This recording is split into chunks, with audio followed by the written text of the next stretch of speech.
Okay, if I could have your attention, I'd like to welcome everybody to our October 3rd, 6 o'clock meeting. And I have the invocation tonight, and I would like for you, if you choose to bow your heads. Dear friends, I urge you to contend for the faith that was once for all entrusted to the saints. But Jesus Christ is all we need, and the reason is because He alone was the Son of God, sent from heaven as God's final sacrifice for our sins. Cults deny this, but the Bible is clear. Salvation is found in no one else, for there is no other name under heaven given to men by which we must be saved. Thank God for this truth. And that was actually an amen. That was actually a prayer from Billy Graham, and this is probably the last invocation I will do, and I really wanted to try to do something special. And you know, it just amazes me all that God has done for us, and I am so humbled by it.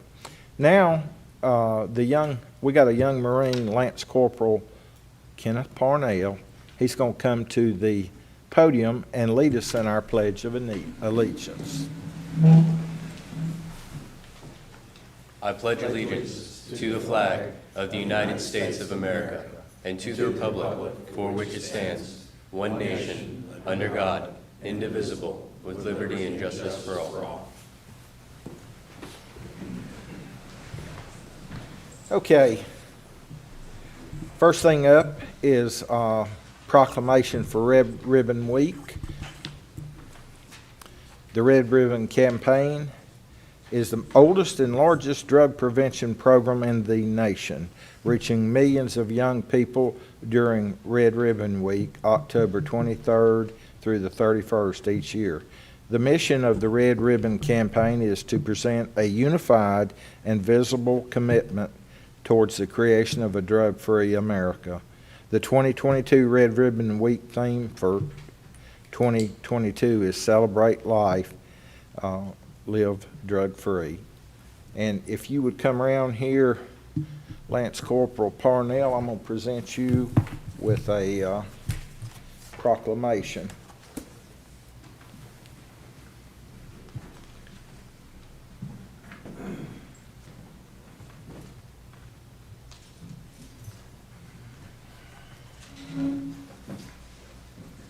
We will vote on it as soon as I get back around there. Should one even vote on it.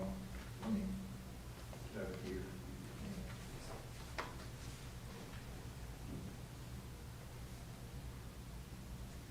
You got one more? Thank you. Thank you very much.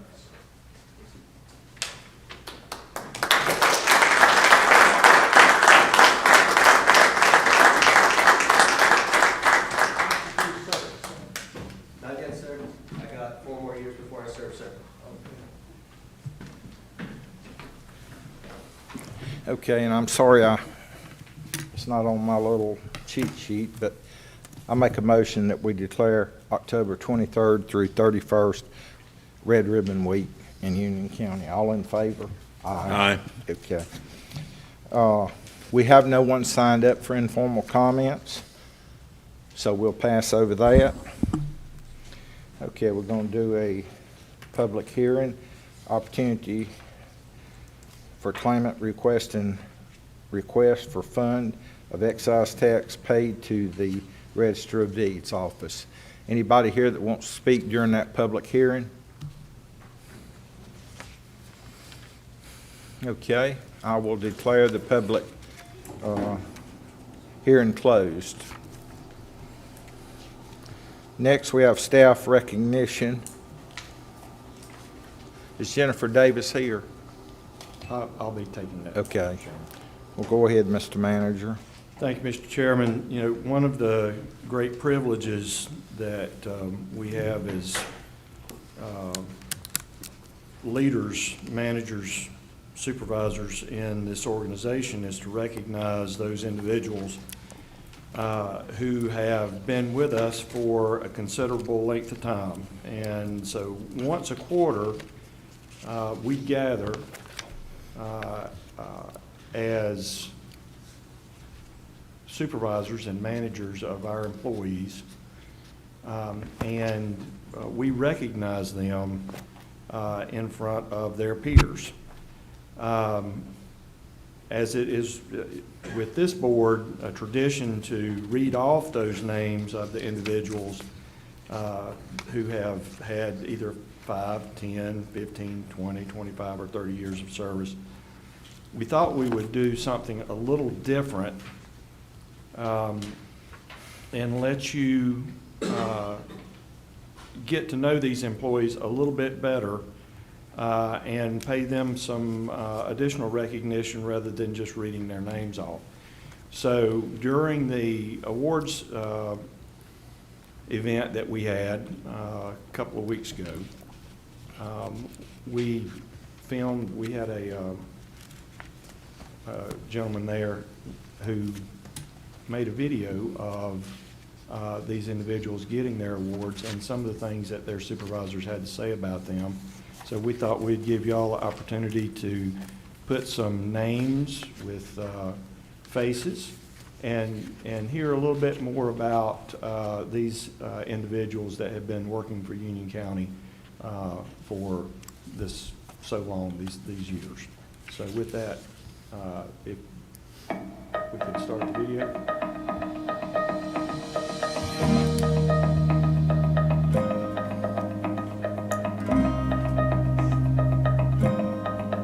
The residents of this county are incredibly blessed, and a lot of them don't even know it, to have folks like you working to serve them every day.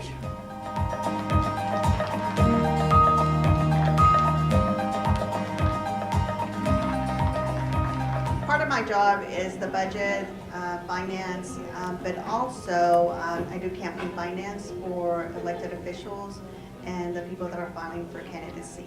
This is the first one that I've attended, and hearing all the stories of all the people that have been here for 25 years is amazing.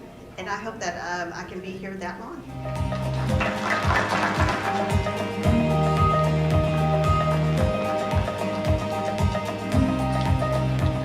Out, I had no idea about veterans benefits. I had no idea about the VA. I didn't know how to navigate it, and I knew it was a challenge. Finally, I was able to learn that and get that experience, and then taking the training and then educating other veterans and dependents and family members, surviving spouses, helping them navigate the benefits that they may be eligible for, is a key to our department's success, but also the ability to help those is really where the rewards lie. Me being in 5 years, for me, the award process actually establishes esprit de corps.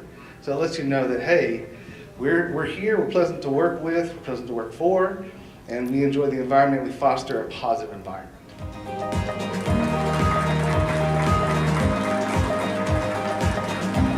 When we have spent X amount of time with a patron, helping them to either build a resume or go to the right job site so they can apply for that job.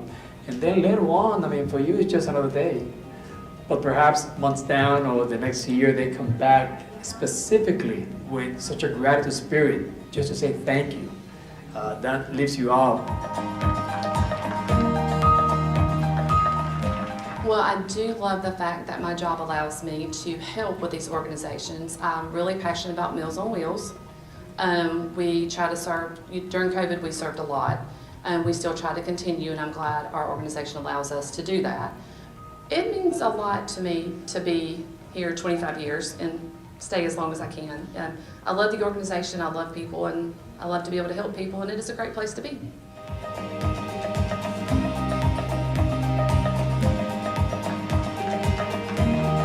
It's just been such a morale booster to staff to be recognized just not only by your direct manager, but your director, the management team, when you come to a service like this or ceremony, you really see all the people that must have participated in, in the process to make it happen.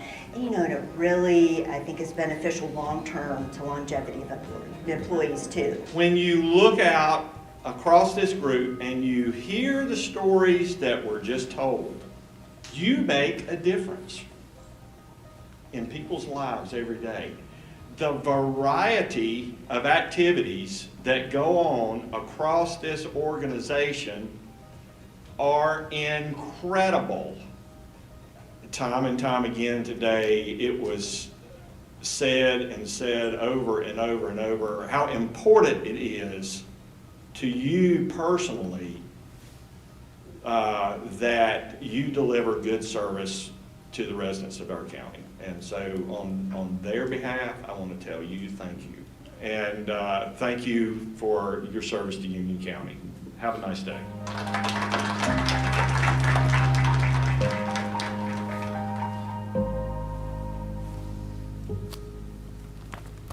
That was very nice.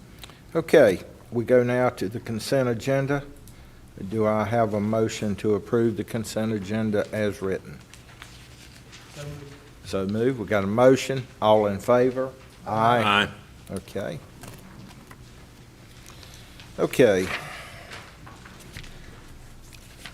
Number 1 up, City of Monroe Inspection Services, Interlocal and Mutual Aid Agreement. Mark, if you would come forward. And I took this off of consent. This is so if they need them again, we won't have to have a special meeting to do it. But I think I met Mark 23 years ago out at the Career Center at that time. He was teaching electrical trade some at night. And he has just been one of those guys. He's one of those guys among many that we have that's an example of why our organization is so good. So I'll turn it over to you, Mark, and let you present it. Mr. Chairman, I appreciate the kind words. Manager Watson, Commissioners. In February, the City of Monroe experienced an extreme staffing shortage due to the pandemic, and they were unable to complete their inspections in a timely manner. So Union County Building Code Enforcement was contacted asking for assistance. This board, along with the council, developed a interlocal agreement approved by both boards, and it was for 90 days. There's been some discussion that the prudent thing to do would be to present an agreement that lasted longer, more permanent, so in the event of a natural disaster, God forbid another pandemic, hurricane, whatever, each jurisdiction could respond without waiting for the time it takes to get before this board and before the city. This agreement is just that. It's for 5 years with the ability to be extended at the end. I'll be happy to answer any questions you might have. Any questions? Stoney? On this item, as this says reimbursement for actual cost performing service from the City of Monroe. So we're asking Monroe for reimbursement or? Well, that's actually duplicated, sir. So in the event that Monroe asks for our assistance, Right. we would bill them based on the actual cost of our staff being there. If the shoe flips and we ask the city for assistance, then vice versa. But it's a at-cost reimbursement. Okay, so they're able to do that legally. There's no problem with their inspection fees versus our inspection fees, or? Well, that's correct. We don't get involved with the issuance of the permits. Right. So the City of Monroe would still issue their permit, we would still issue ours. I got you. But in the event that we couldn't perform, we would bring those guys on. We're not asking them to issue anything, nor would we. Similar to Wesley Chapel Fire Department providing service to Hemi Ridge Fire Department. Absolutely, sir. I got you. That's what I was curious about. Thank you, sir. Okay, I'll make a motion to authorize the county manager to execute an inspection services interlocal and mutual aid agreement with the City of Monroe, substantially consistent with this agenda item. All in favor? Aye. Okay, Thank you much. thank you, Mark. Thank you. I told them to put it first so you could go. Thank you, sir. Presentation of Multifactor Authorization Project. John?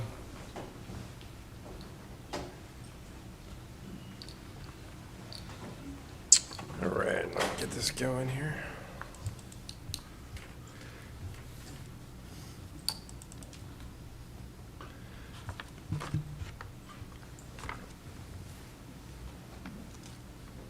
John, why don't you introduce Heath to the board? Exactly.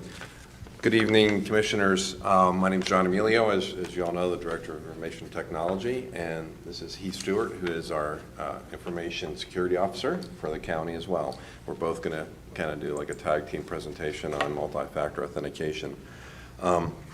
First off, I want to thank you so far for this program and all the support you've put into it for us. Just recently, actually, as we all know, cybersecurity has been a big issue around the world, and government is kind of in the crosshairs and has been in the crosshairs. Just since June of this year, June through August, in North Carolina alone, there's been 13 cyber incidents with municipalities. These cyber incidents in North Carolina have cost the agencies anywhere from $700,000 to over $1 million to recover. Knock on wood, we've been kind of safe. However, we've been kind of teetering on some things where, you know, we can kind of tighten up our security.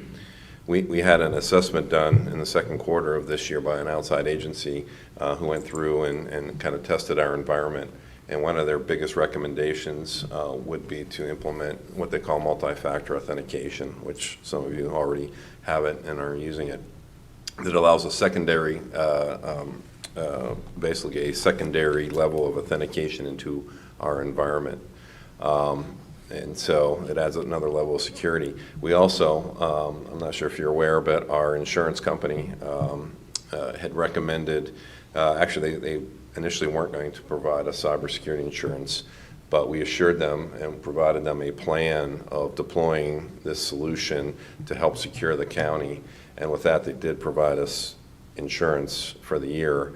And once we do complete the project that Heath is going to talk about, they're going to reconsider and cut back on our premium, which eventually will actually cut the cost to negate the cost of what we spent to implement the MFA. So with that, I'm going to turn it over to Heath, who's going to talk about the project and where we stand. While he's coming, I'd like to say a little bit, just a word about the insurance piece.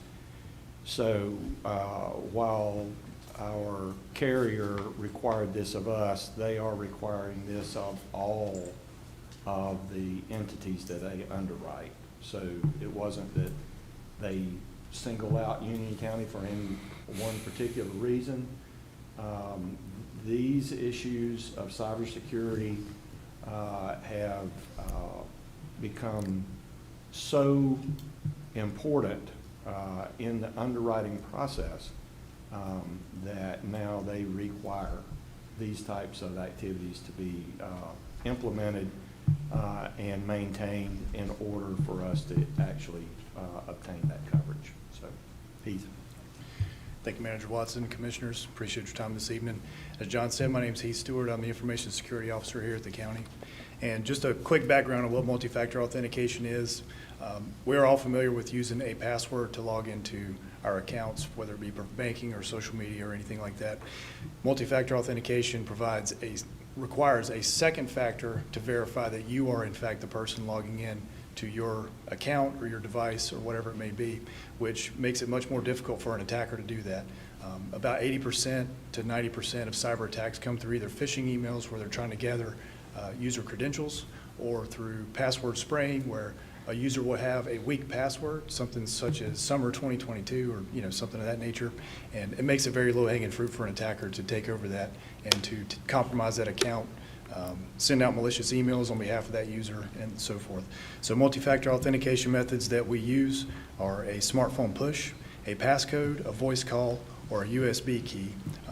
You could use any one of those. So it's your password, something you know, along with something that you have, like your smartphone, or some type of authentication token that the attacker would not have. As far as the deployment plan, we actually phased this out over several weeks. We started back in July, and we just most recently last week completed our last wave of deployments for enrolling users in multi-factor authentication here at the county. We are about 98% complete, and we've got up to about 1,500 users approximately. So we're on time and on budget. Our deadline was September 28th. We ended up meeting that. We do have a staggered schedule with the Sheriff's Office to accommodate them based on their rotating shifts and whatnot. But as far as everything else goes, everybody is pretty much enrolled. And like John said, that will help reduce our premiums in the long run.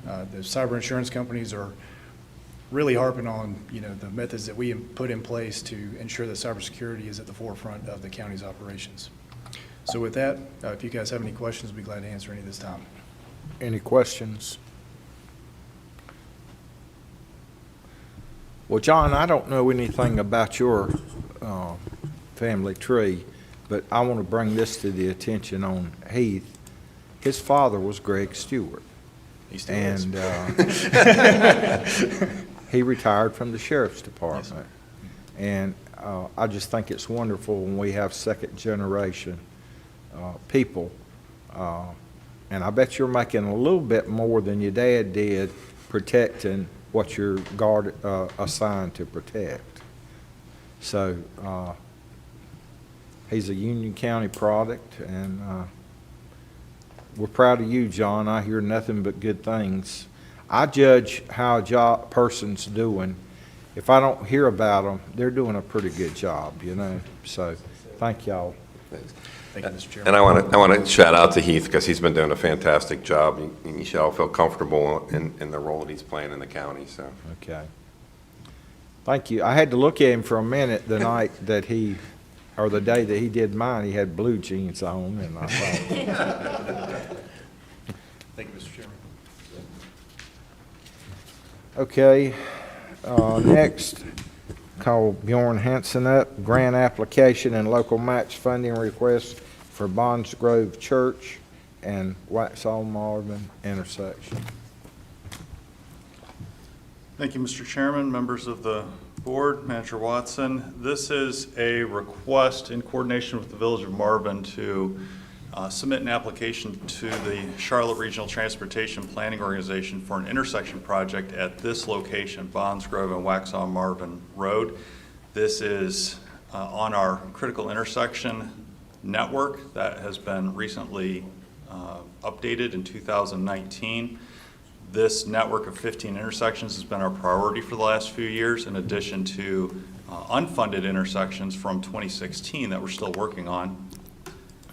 And this forms our priority for working with municipalities where appropriate to put together the local match application, which is 20%, to then apply for funds through CARTPO for the remaining 80%. And this intersection was designed and funded, or I'm sorry, not funded, with a cost estimate put together in the last 18 months that is pretty recent for purposes of planning.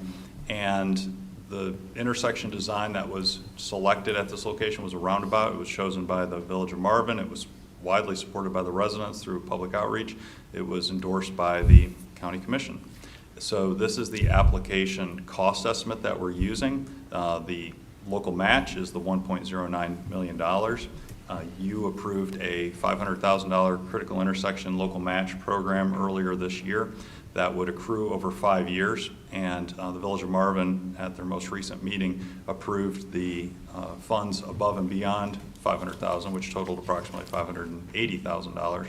That would be used to put together the local match. The NCDOT agreed to administer the project if the funds are awarded. Money would not be available until 2026, but the motivation for doing this project, or trying to do this project now, is that the NC-16 widening is scheduled to occur later in the 2020s. And if you look at the overall network, if 16 has a lot of construction going on, if there's work that is interrupting traffic, potentially only one way at a time, or it's closed, Waxhaw Marvin Road is going to be a big reliever for that traffic, and this intersection is not good. It's awkward. People complain about it all the time. In fact, the night that this went to the Village of Marvin, there was actually a crash there. It backs up quickly, and we put our traffic counters out earlier this fall after school opened to get more recent counts, and it was over 12,000 cars a day on Waxhaw Marvin and 4,000 cars a day in Bonds Grove, which compared to the recent counts shows that it's increasing about 5% a year. And it's reaching its upper limits. That was the motivation for working with Marvin. Marvin unanimously endorsed the request. Mayor Polino is here to speak about it, answer any questions from their perspective if you have any. But we do have the next meeting in October. If you do have questions that you want us to follow up with, to give us enough time to apply before the deadline at the end of October. Decision will be made in the February to March timeframe by CARPO, but the application is due at the end of this month. So I'm happy to answer any questions that you may have, or otherwise, if you want to call up Mayor Polino to provide any additional information. Commissioner Rushing. Chairman. After speaking with the manager this morning about this intersection, I got to thinking about that 16 widening, and I started making some phone calls down in that area. The number of school buses that use that intersection, or will need to use that intersection, is going to be tremendous, because there's, 3-4 schools maybe in that lane.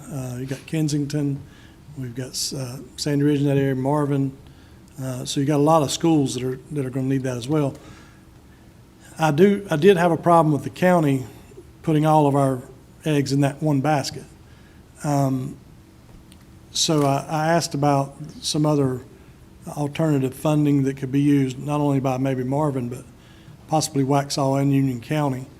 And there's some possibilities there that I would suggest that the mayor get with Michelle Lancaster or County Manager Watson, and maybe see some abilities to lower that burden to the county.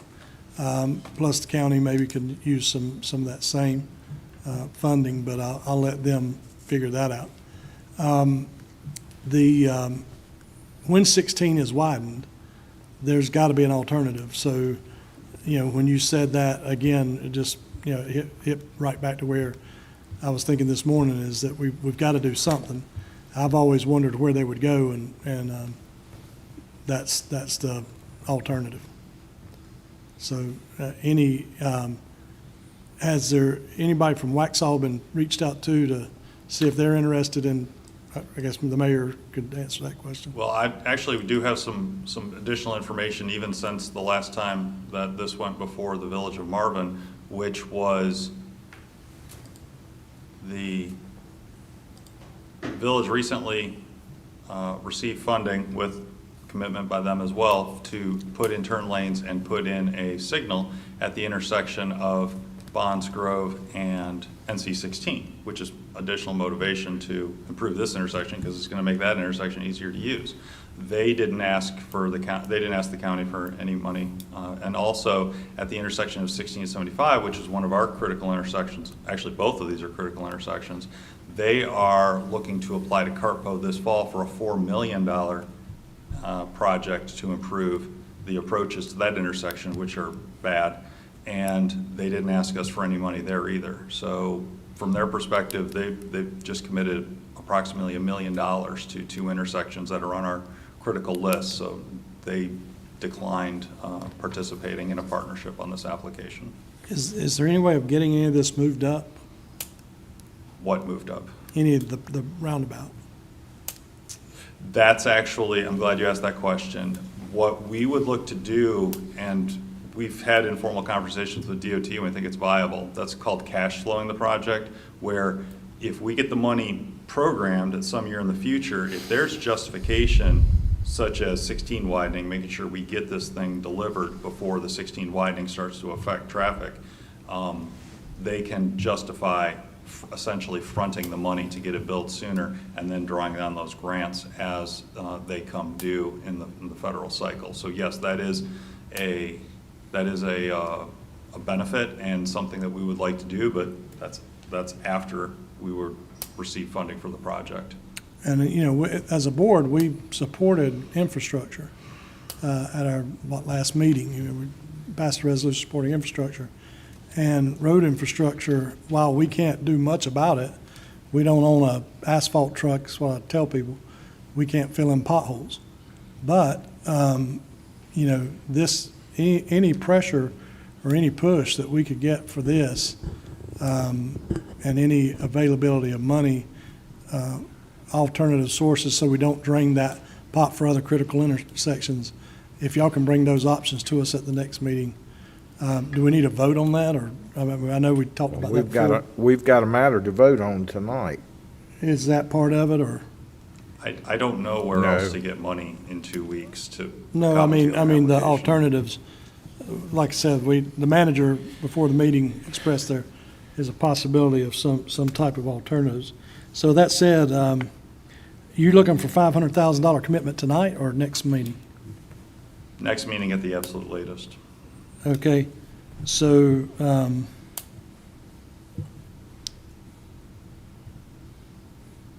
I would say let's get the other funding sources approved or not approved and talk to Marvin about that and the possibilities of that, so. I mean, we can do that, we can do the research, but I don't see how we could get a commitment of external funding in 2 weeks. No, it's not external funding, it might be already there. Correct. I don't know how we could get them committed in 2 weeks, but we'll work on that and bring back the item in 2 weeks if that's the direction. Well, I'm going, Mr. Chairman? Yes. Can I ask a question first? yes, sir. One, 500,000 a year is what we've got set aside, right? No, 100,000 a year for 5 years. Okay. So we don't have the 500,000 That's correct. commitment. Okay. Can you pull back up the map of the critical intersections that you, The ones that are funded, or do you want the information sheet for the specific location? information? Okay. Go back, because what I'm looking at is multiple municipalities have that. Are we going to do this for each municipality? The experience over the last few years has been when an opportunity presents itself, we partner. This is by far the most Okay. we put on any one location. The most we put on any one location before this is approximately 200,000. So we've got 100,000 a year, but we're going to commit 500,000 in a couple weeks? Is that what you're saying? That is the request. Okay. But that 100, it won't be built. When will, The bill, these invoices would not come due until 2026 or later. And it would be a multi-year project because you have the engineering, the right-of-way, and the construction, and we would have a local match, as would Marvin, with each of those phases, which would allow us to not exceed that $500,000 and the cumulative aspect of generating the funds.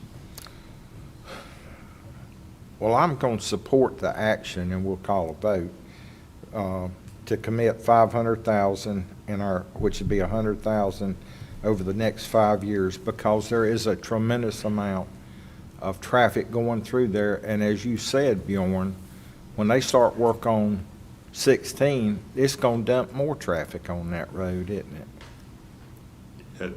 I believe it will, yes. Okay, I'll make a motion to commit 500,000 in local match to the project and authorize staff to submit application to Charlotte Regional Transportation Planning Organization, CARPO, for discretionary funds. And they're going to be putting 4.4 million roughly in it, besides what we and Marvin contribute. That is correct. Discussion. Commissioner Simpson. Question, Bjorn. We have committed the 500,000, 100,000 a year for the next 5 years. Is there a plan or a formula already developed for that 500,000? We literally, we're opportunistic. When application solicitations are made and we reach out to the municipalities, we go with what we have. So we have not promised that money on any future projects? No, we have not. No, you have Well, not. I would say that I've been in both of those intersections numerous times, and we know the growth and development of Western Union County. We know the need for widening of 16. The issue's not going to get better. It's only going to get worse. And the time is now, in my opinion, to support it. We've been faced with tough decisions before. I'm sure the future boards will make decisions about how to fund those needs in the future, but right now, I believe it's critical that we fund it. Commissioner Williams. Thank you, Mr. Chairman. I'm going to support this motion, but not without having struggled over this agenda item. So, you know, with our experience with intersection projects is that at least with some degree of speed, we get them addressed by NCDOT and we get the intersections improved. And you know, we know that this intersection's in dire need of being addressed. I would have wished that Marvin's municipal partner have stepped up and helped on this. I understand that Marvin has approached. I know I've approached, others have approached and asked for help with the local match. That was not forthcoming. But that being said, I think this is important to vote yes on and to proceed with, and I'll be doing just that. Thank you. Stoney? Thank you, Mr. Chairman. And I'm in agreement as well. I mean, this, something's going to have to be done. The question is moving it up faster to get it done quicker so that it's ready before 16 started, which hopefully will move up faster as well. You know, it's way past time. 16 was widened. So anything that we can do to speed this up, anything that we can do to move this forward, it needs to be done and needs to be done soon. How long will it take approximately to complete this project, you think? Depends on how you ask that question. Is it when the money's available No, according to the no. schedule, or if we were to get the Construction money time. today? Construction time from point A to point B. Including the engineering, the right-of-way, the construction, it's typically 3 years at a minimum. Okay, construction. Like if they started construction in 2 years, it'll take a year, it'll take 6 months. The DOT has become very good, and their contracting crews have become very good at building roundabouts. The typical time frame is a summer. They typically close them during the summer because of school impact, so you're talking 3 to 4 months. So We it just could had be two done, built. it could be done over a summer so that it's less impact on the schools. That's what they try and do, yes, sir. Yeah. Okay, I'll vote in favor of the motion. And I want to point out to the other board members, David is our CARPO representative, and Bjorn, you just came off as chairman of the, what committee? I haven't been chairman of a committee in a while, sir. It's been a couple of years. But no, I have served, I actually served as the chairman of the project review committee Yeah. that's going to make the recommendation on projects like this. Well, you were chairman then, weren't I you? did, and then they said, go away. And they have worked hard. You don't understand the frustration these guys go through and Richard served on CARPO for many years. And anytime we can snatch some money from Mecklenburg, you better do it. So we've got a motion. All in favor? Aye. Thank you.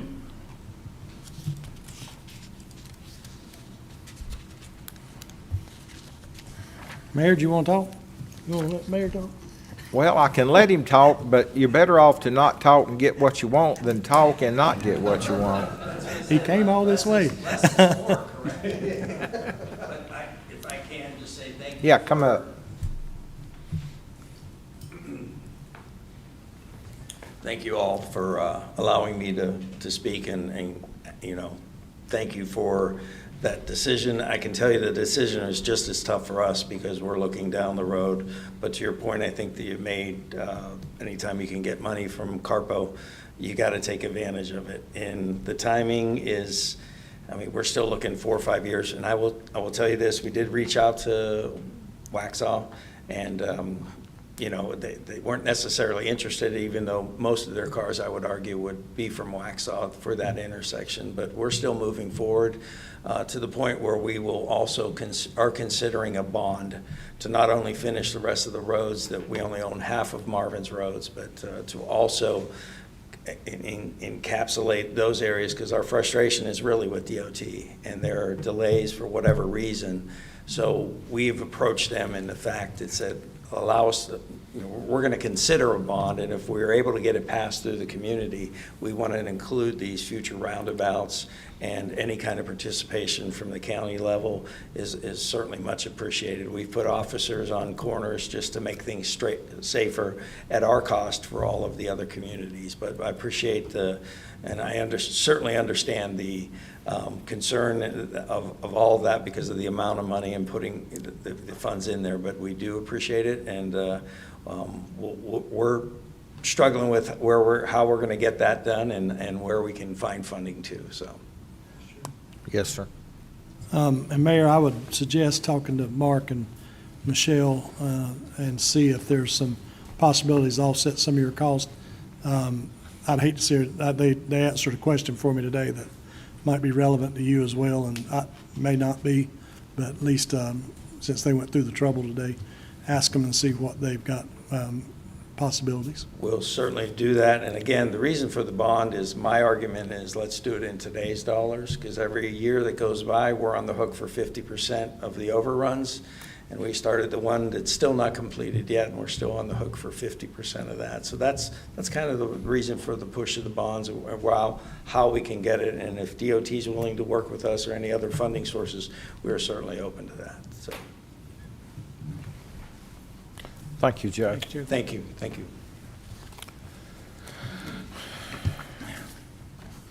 Okay. Mr. Manager, I believe you said you were going to ask. Yeah, with your permission, Mr. Chairman, I'd like to yield my time to Patrick. He has a few comments about the Emergency Operations Center and activities that took place at the end of last week. Thank you. Just briefly, wanted to give you all an update. I plan to do a fairly comprehensive update on how the emergency services facility has been used since the opening. But with the storm, I wanted to take this opportunity to talk a little bit about what happened over the last couple weeks. Hurricane Ian formed about 2 weeks ago, and we started having conversations. It was still fairly far out, so we weren't sure what the impact was going to be to this area. 5-7 days go by, the forecast gets a little bit clearer, and we realized that we were going to have some impact. We still weren't sure what that was going to be. It was forecast to become a pretty strong hurricane, so you have to prepare for the worst. So about a week ago, we started having daily briefings, daily conversations with a lot of outside partners and a lot of internal departments at the new center. Those meetings continued every day until Friday, when we actually were able to stand up the EOC for the first time. The EOC was opened at 8 o'clock on Friday, and it stayed open until midnight Friday evening. I'll say that, Saturday morning, sorry.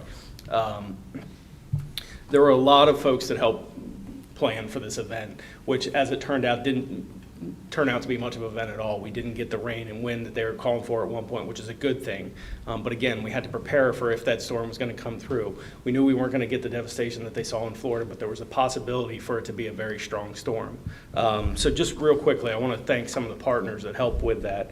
Our emergency management team, our fire marshal, CCOM, IT, our GIS department was there, public communications, our facilities folks, Union County Water, Union County Sheriff's Office, Union EMS, City of Monroe Police, and the City of Monroe Fire Department. Most of these folks were in the EOC on Friday for at least 12 hours, some more, and we couldn't do this by ourselves. I was able to attend the City of Monroe Swiftwater briefing that they did at Station 4 earlier in that day, and there were about 40 individuals in that room that were ready to respond anywhere in this county. They weren't ready to respond in the City of Monroe. They were ready to provide service to all the citizens of Union County.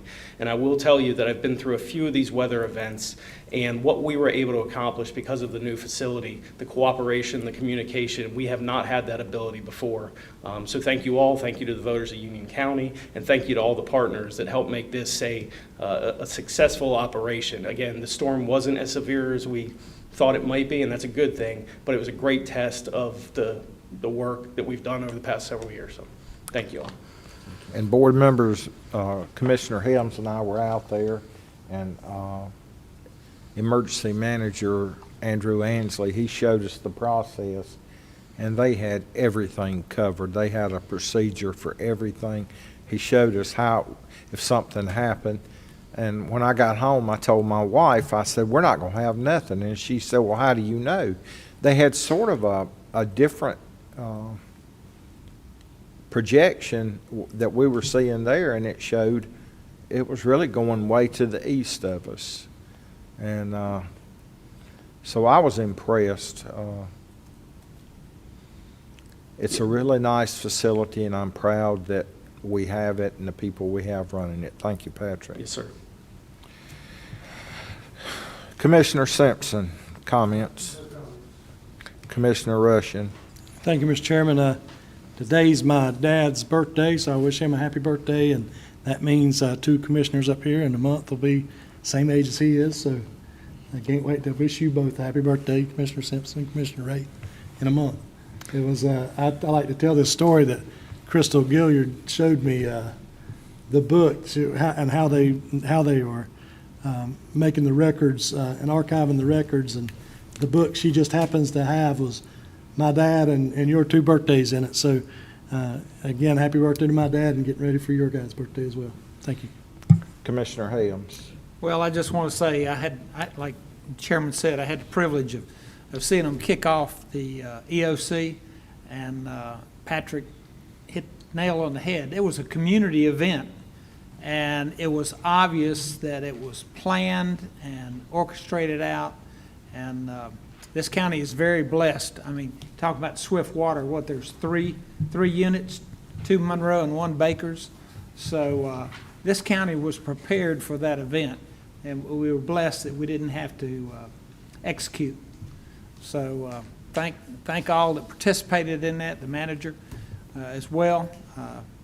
Appreciate what y'all did and getting ready for that storm, because everybody felt a lot safer Friday. Vice Chairman Williams. No comments, Mr. Chairman. Okay, I would be remiss without mentioning that Stoney's birthday is going to be in 2 days. So I guess we'll sing happy birthday to him. Happy birthday to you. Happy birthday to you. Happy birthday, dear Stoney.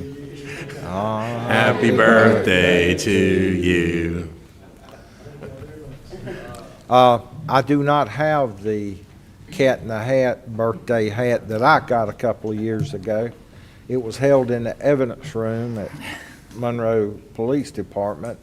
They thought I was some illegal person walking down into Wendy's with it. So I hope we don't do that anymore, because it cost me $100 to get out of that. It's good to see our mayor here. And I've talked with Ron a lot too. Ron's trying to get the Waxhaw Parkway both ways and that intersection. And with him being at Carpo, if Waxhaw's going to ever get it done, this will be the year. With that being said, I appreciate all the employees being here and all you do. And we're going to wrap up pretty much one of the shorter ones. All in favor of adjourning? Aye.